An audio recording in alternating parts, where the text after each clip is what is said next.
Haleluya, haleluya, haleluya, haleluya.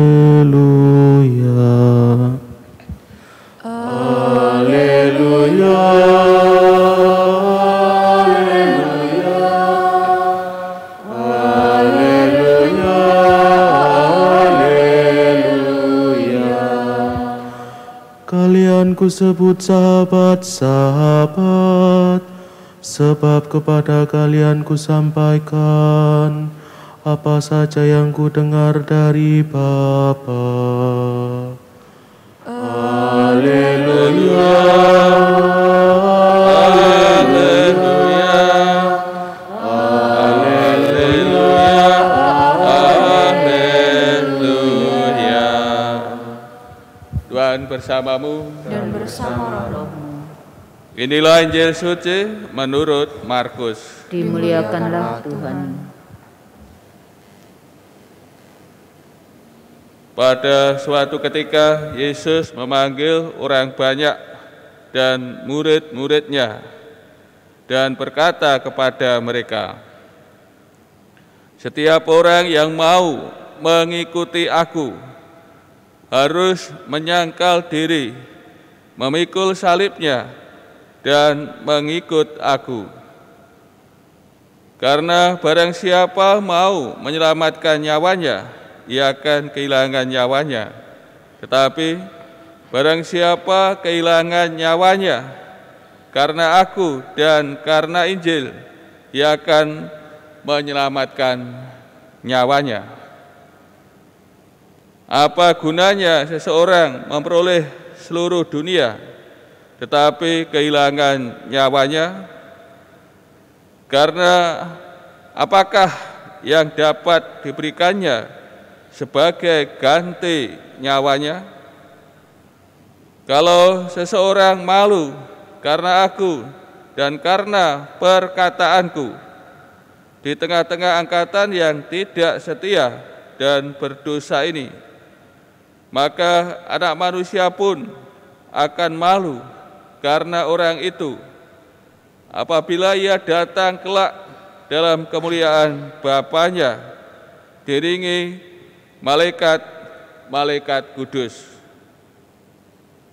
Kata Yesus lagi kepada mereka, "Aku berkata kepadamu, sungguh di antara orang yang hadir di sini ada yang tidak akan mati sebelum mereka melihat kerajaan Allah datang dengan kuasa."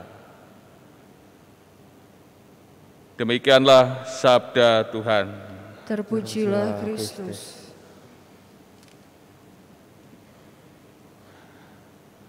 Saudara-saudari yang terkasih, bacaan Injil berbicara mengenai tuntutan untuk mengikuti Tuhan Yesus.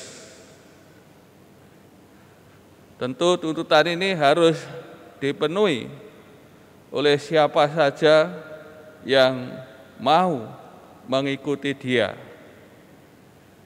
Dan tuntutan ini akan menjadi sangat aktual di dalam situasi yang membutuhkan keberanian dan pengorbanan.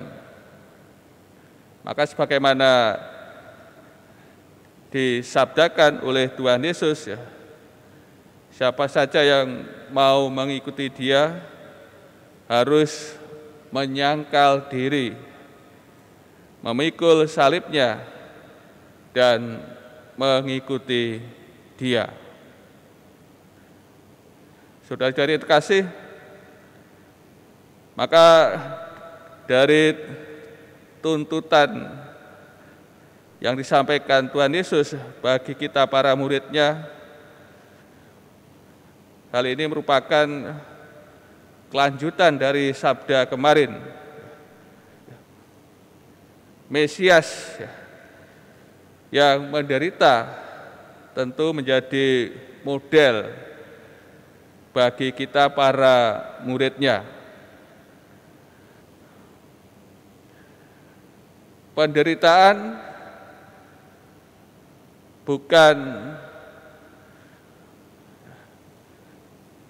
bukan suatu takdir, namun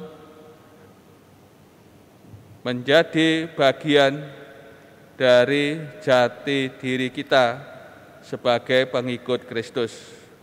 Maka melalui sabda ini ditegaskan ya, kesengsaraan itu bukan nasib, namun sebagai bagian ya, jati diri kita dalam mengikuti Tuhan Yesus. Untuk itu melalui sabda ini kita diingatkan untuk senantiasa ikut menderita dan wafat bersama ya, Tuhan Yesus dengan cara menyangkal diri, memanggul salib setiap hari, dan berani kehilangan nyawa. Dan itu semua supaya kita bisa ikut bangkit bersama Tuhan dan tentu menyelamatkan bagi nyawa kita.